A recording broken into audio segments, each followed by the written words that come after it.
By early April of 1945, the war in Western Europe had entered its final, irreversible phase. The question confronting Allied commanders was no longer whether Nazi Germany would be defeated, but how quickly its collapse could be managed, documented, and contained. The Third Reich still possessed armies, cities, and millions of civilians under its control, but the authority that once bound them together was rapidly evaporating. Across central Germany, the physical signs of defeat were everywhere. On captured airfields deep inside territory that only months earlier had been sealed behind Nazi defenses, German aircraft stood abandoned in neat rows. Among them were Messerschmitt Bf 109 fighters, machines that had once dominated European skies and terrorized Allied bomber crews. Now they sat silent and intact, surrendered without combat, their presence no longer threatening, only symbolic. These aircraft were not destroyed. They were not burning wrecks or battlefield trophies, they were simply left behind. That quiet abandonment told a story no battlefield report could fully capture. The German war machine had stopped functioning as a coordinated force. Order still existed, uniforms were still worn, but the belief that had once powered them was gone. Moving alongside the advancing American army was a small group of men tasked not with fighting, but with seeing. At their center was George Stevens, a celebrated Hollywood director turned Army Signal Corps officer. Stevens had been filming the American war effort for nearly 10 months, following Allied forces from North Africa through France and into the heart of Germany. But Stevens was not making a movie, he was assembling evidence. Unlike most wartime cameramen, Stevens worked primarily with 16mm color film. The choice was deliberate. Color would remove distance. It would eliminate abstraction. It would deny future generations the comfort of imagining the war in softened tones. What Stevens recorded would be unsettling precisely because it looked real, because it was real. By April 1945, Stevens and his team were no longer documenting a struggle between two evenly matched forces. They were filming the unraveling of a regime. The war, as a contest of power in the West, had already been decided. The Rhine River, long considered Germany's final natural barrier, had been crossed. American engineers had thrown pontoon bridges across its width under fire, transforming what Nazi planners believed would be an insurmountable obstacle into a temporary inconvenience. Behind those bridges came tanks, trucks, artillery, supply convoys, and camera crews. The American advance was relentless not because of reckless aggression, but because German resistance was collapsing faster than Allied commanders had anticipated. Entire units surrendered without firing a shot. Towns raised white flags before the first tank arrived. Roads clogged not with counterattacks, but with prisoners. For the American soldiers moving east, victory did not feel triumphant, it felt administrative. They were not storming fortified lines or seizing strategic objectives one by one. They were absorbing territory that no longer defended itself. And George Stevens was there to capture it. His camera rolled as American troops inspected abandoned Luftwaffe facilities. It rolled as German civilians stood silently on sidewalks, watching foreign soldiers pass through their streets. It rolled as officers examined documents, machinery, and buildings left untouched not because they were spared, but because no one remained to defend them. The footage Stevens captured was not heroic. It was observational. There were no speeches, no flags raised in victory, no crowds cheering liberation. Instead, there was stillness. That stillness was the sound of authority vanishing. Nazi Germany, a state built on absolute control, had begun to hollow out from within. Orders still flowed from Berlin, but they no longer carried weight. Soldiers were told to fight, yet many chose surrender. Civilians were instructed to resist, yet they remained indoors. The regime's commands echoed into a void. Stevens understood that what he was witnessing was historically rare, the visible collapse of a totalitarian state in real time. Most empires fell gradually over years or decades. The Third Reich was imploding in weeks, and it was happening on camera. The presence of color film changed everything. Green uniforms, brown roads, blue skies, these details strip the war of its mythic distance. This was not an epic, it was an aftermath unfolding before it had officially ended. As the American army pressed deeper into Germany, Stevens' role became even more significant. He was no longer documenting military progress alone. He was preserving how collapse looked from the inside, how it appeared when power dissolved faster than society could process it. This was not a story of conquest, it was a story of witnessing. Before we continue deeper into this moment, before authority collapses completely and the final orders are issued, please take a moment to click the subscribe button and like this video. It helps ensure that more people can see and understand these real historical moments, preserved not through legend, but through evidence. By April 1945, the American army was advancing faster than history itself could keep pace. And George Stevens' camera was rolling, capturing not just the end of a war but the moment when a regime realized it no longer existed. Bad Wildingen lay nestled among the wooded hills of Hesse, a town better known for its mineral springs and grand spa hotels than for war. Unlike so many German cities, it had escaped the systematic destruction of Allied bombing. Its buildings stood intact, its streets were clean. Its railway lines still ran. To an outside observer, Bad Wildingen appeared untouched by catastrophe. But by early April 1945, the town had been absorbed into a new reality. American forces entered without resistance. There were no barricades, no street fighting, no last-ditch defense. The town surrendered quietly, not because it had chosen peace, but because no authority remained to command otherwise. Within days, Bad Wildingen was transformed into the headquarters of General Omar Bradley and the American command staff overseeing the final phase of the Western campaign. Here, the war did not announce itself with gunfire, it arrived with paperwork. The American occupation of Bad Wildingen revealed something profound about the final weeks of the Third Reich. Germany still existed geographically, but it no longer functioned politically. The structures of control were hollow, and the population understood this instinctively. The Americans imposed order but not celebration. A strict curfew was established, running from 7 in the evening until 7 in the morning. Civilian travel was restricted to a 6-kilometer radius. Radios were confiscated, postal services were shut down. Newspapers were suspended unless cleared by military authorities. Any form of uncensored communication was deemed a potential threat, not because resistance was expected, but because misinformation could spread faster than reality. Former members of the Wehrmacht, the Waffen-SS, and Nazi-affiliated militias were ordered to report themselves immediately. There were no rallies, no public appeals to loyalty. Just lists, deadlines, and consequences. In Bad Wildingen, George Stevens' camera captured an unsettling contradiction, a town functioning normally under rules imposed by foreign soldiers, while the government that had ruled it for 12 years was nowhere to be seen. Shops opened when permitted, civilians lined up for instructions. German officials, those who remained, took orders from American officers without protest. The regime that had demanded absolute obedience now inspired none. This was what defeat looked like on the ground. While the town became a nerve center for American command, the larger strategic decisions of the war were being finalized far from the front lines. One of the most consequential involved Berlin. Too many soldiers, the German capital loomed as the ultimate prize. It was the symbolic heart of Nazi power, the city from which the war had been unleashed across Europe. But for the Allied leadership, symbolism had given way to calculation. General Dwight D. Eisenhower made the decision that would define the final weeks of the war in the West. American forces would not race for Berlin. The reasoning was cold, strategic, and political.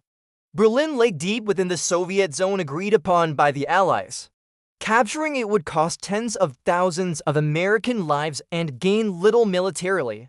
The German army was already collapsing. The war would end regardless of who raised their flag over the Reichstag. Eisenhower communicated his decision directly to Joseph Stalin. The Americans would halt their eastern advance short of Berlin. The Soviet Red Army would take the city alone. The war was no longer just a military operation. It was a negotiation over the post-war world. From Bad Wildingen, Bradley's headquarters coordinated the final thrusts eastward, not toward glory, but toward closure. American engineers worked around the clock, constructing pontoon bridges over rivers that no longer served as defensive lines. German forces lacked fuel, ammunition, and coordination. Resistance appeared in pockets, not fronts. George Stevens filmed engineers laying bridge sections into flowing water, the calm efficiency of an army no longer under existential threat. These were not desperate crossings under overwhelming fire. They were logistical procedures executed with confidence born of inevitability. Behind the advancing columns, German civilians watched silently. Some stood at doorways, others avoided eye contact entirely. Years of propaganda had warned them of brutal occupation, of destruction and revenge. Instead, they encountered rules, schedules, and discipline. This absence of chaos was, in its own way, devastating. The Nazi state had promised order through domination. Now, real order arrived from its enemies. Bad Wildingen became a symbol of this inversion. A German town administered by Americans, governed not by ideology but by regulation. The occupation was firm but methodical. There was no sense of triumph in the streets, only adjustment. Stevens' footage from this period is remarkable not for what it shows, but for what it lacks. There are no cheering crowds, no dramatic confrontations, no collapse captured in flames. Instead, there is quiet compliance, a population transitioning from total control to total uncertainty. The American advance continued eastward, not as an invasion of a hostile nation, but as the management of a state already dissolved. German authority existed only on paper. Its power to compel action was gone. In Bad Wildingen, the war's outcome was no longer debated, it was administered. And as American commanders finalized routes, bridges, and boundaries, the final illusion of German control disappeared. The Third Reich had not been conquered in one final battle. It was being dismantled town by town, order by order, camera frame by camera frame. Ahead lay regions where surrender would not come so easily, where orders from Berlin would still be obeyed, even as the world that issued them no longer existed. On April 9, 1945, American units crossed into Thuringia, a region of central Germany that would become one of the final testing grounds of Nazi loyalty. By this point, the outcome of the war was no longer in doubt. The Rhine had been breached, the Western German heartland lay exposed. Allied armies were advancing so rapidly that front lines blurred and rear areas vanished almost overnight. Yet in Thuringia, the war revealed one of its most tragic contradictions. Some towns surrendered the moment American columns appeared. White flags were raised from windows. Local officials stepped forward, offering keys and compliance in exchange for restraint. These places passed quietly into Allied control, absorbed into the expanding zone of occupation without bloodshed. Others, however, obeyed orders that no longer made sense. From Berlin, directives still flowed outward, insisting on total resistance. Martin Bormann, acting as Hitler's final gatekeeper, had issued a proclamation that left no room for compromise, victory, or death. Any official who surrendered was to be treated as a traitor. Any civilian who aided the enemy faced execution. The illusion of control was maintained through threat alone. For American soldiers entering Thuringia, this meant unpredictability. A village that appeared silent could suddenly erupt in gunfire. A road that seemed secure might be defended by a handful of men ordered to hold it at any cost. The war, though nearly finished, remained lethal. American fighter bombers swept low over the countryside, striking road junctions, troop movements, and pockets of resistance. Artillery softened positions that refused surrender. These were not sweeping offensives, they were surgical responses to defiance, aimed at eliminating obstacles rather than winning territory. George Stevens and the Army cameramen followed closely, documenting the advance under strict limitations.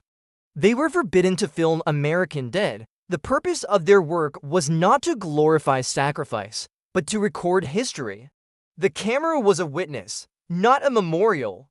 What Stevens captured instead were the consequences of orders obeyed too late. In one quiet moment, a young German soldier surrendered alone. He carried his weapon loosely, his posture resigned. There was no speech, no resistance, no appeal to ideology. He simply walked forward, hands raised, and waited. This was the reality behind Bormann's proclamation. German soldiers were still being told to die for victory, but most understood the truth. The leadership that demanded sacrifice had vanished into bunkers and convoys. Communication was sporadic, supplies were gone.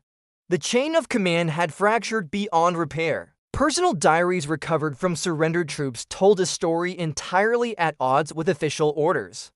Soldiers wrote of American tanks pushing through defenses as if they were not there, of commanders who disappeared overnight, of heavy weapons abandoned by the roadside for lack of fuel, of men scattering into forests and fields, trying to survive rather than fight. One diary described German troops moving like rabbits, darting from cover to cover, no longer part of an army, only individuals fleeing a reality they could not change. The will to resist, the writer admitted, no longer existed. Civilians suffered most in these final days. Towns that resisted faced bombardment. Homes were destroyed not as punishment, but as consequence. The American advance could not pause to negotiate every pocket of defiance. Speed mattered, ending the war mattered, and yet, surrender overwhelmed victory. Entire units laid down their arms without coordination. Prisoners flooded rear areas faster than they could be processed. American officers struggled to maintain control over columns of captives who outnumbered their guards. This was not how wars were supposed to end. The Nazi state had promised a final stand, a climactic battle in which loyalty would be rewarded and weakness purged. Instead, its collapse unfolded as a series of isolated decisions, each man choosing whether to obey a command issued by a government that no longer governed. Stevens' color footage stripped away any remaining illusion. The green of German uniforms blended with the brown of churned earth. The faces of surrendered soldiers showed exhaustion, not fanaticism. These were not the fanatical defenders promised by propaganda. They were men who had reached the limits of belief. Before we continue to the aftermath of surrender and the weight it placed on both victors and defeated, please take a moment to click the subscribe button and like this video. It helps ensure that these real historical moments, captured as they happened, continue to reach a wider audience. By mid-April, Thuringia was no longer a battlefield, it was a corridor of collapse. The American army moved through it not as conquerors seeking glory, but as witnesses to the final consequences of obedience demanded long after authority had vanished. The war was still being fought in isolated flashes of violence, but it was no longer being fought for victory, it was being fought for survival. By late April 1945, the American advance had reached the Eder River, near Frankenberg, where one of the largest provisional prisoner of war camps in Western Germany was established. George Stevens and his cameramen arrived to document the scene, their lenses capturing not heroics, but human consequence, the sheer scale of surrender. Hundreds of thousands of German soldiers were now in American hands. They came in convoys, on foot, and in trains, carrying whatever they could salvage: weapons, rucksacks, personal belongings, and, perhaps most heavily, the weight of a worldview that had been shattered in a single month. The Americans struggled to feed them. Shelter was scarce, forcing many prisoners to sleep in the open. Medical care was limited. The system groaned under the burden, a reflection not of cruelty, but of scale. These were not nameless hordes. Each man had a story. Diaries, letters, and later interviews revealed their perspectives, a sense of betrayal, of disbelief that victory had been a lie, and of profound loss. Many had been promised triumph until the very end, convinced by relentless propaganda that Berlin would hold, that the four would lead them to salvation, and that their sacrifices would be meaningful. The surrendering soldiers confronted an unfamiliar reality. Victory had been a mirage, and now the only certainty was captivity. To many, this was incomprehensible. Some tried to explain the collapse through rumors, that the Americans had bribed units to surrender, that they had negotiated with generals behind the lines, that the West had conspired against the Reich. The truth that German military and civilian obedience had simply collapsed was harder to accept. Beyond the immediate humanitarian challenges, the speed of the American advance caused unease internationally. In Moscow, Soviet officials observed the rapid capitulations with suspicion. Stalin feared that German forces were strategically surrendering in the West to preserve strength for a final defense of Berlin. Soviet commentary ridiculed the Americans as tourists, advancing with cameras and cameras alone rather than the bloodshed expected of a victorious army. Yet the reality Stevens documented told another story. The Americans were not tourists. They were observers and administrators moving through territory already surrendered in effect.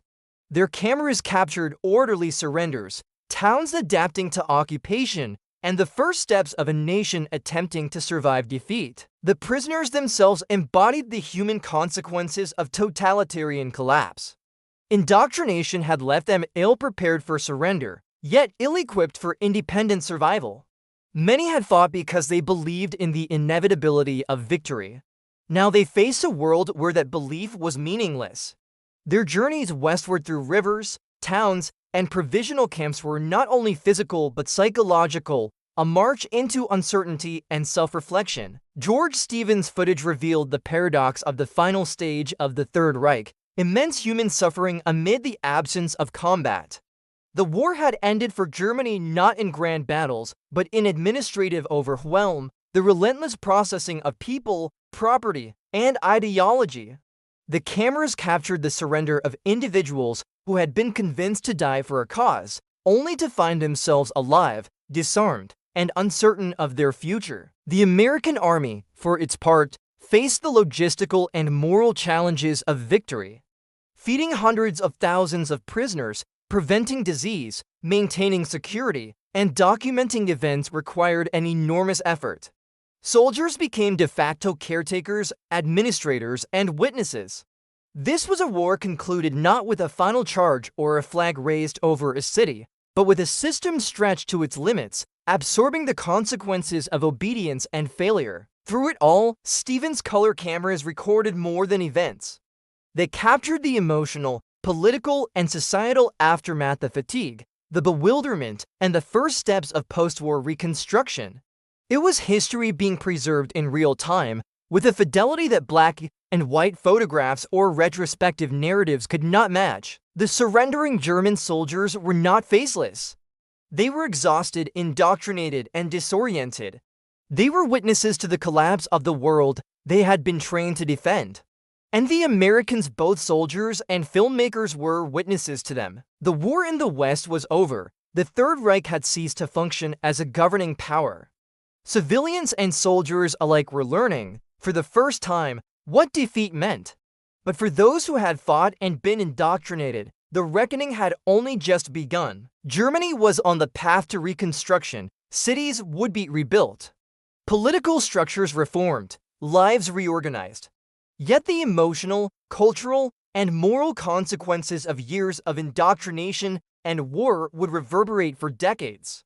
Stevens' cameras ensured that future generations could witness not only the collapse of a military machine, but the human experience behind it: the surrendered, the bewildered, the exhausted, and the finally liberated. The war had ended, yet the true aftermath, the work of understanding, reconciliation, and remembrance was only beginning.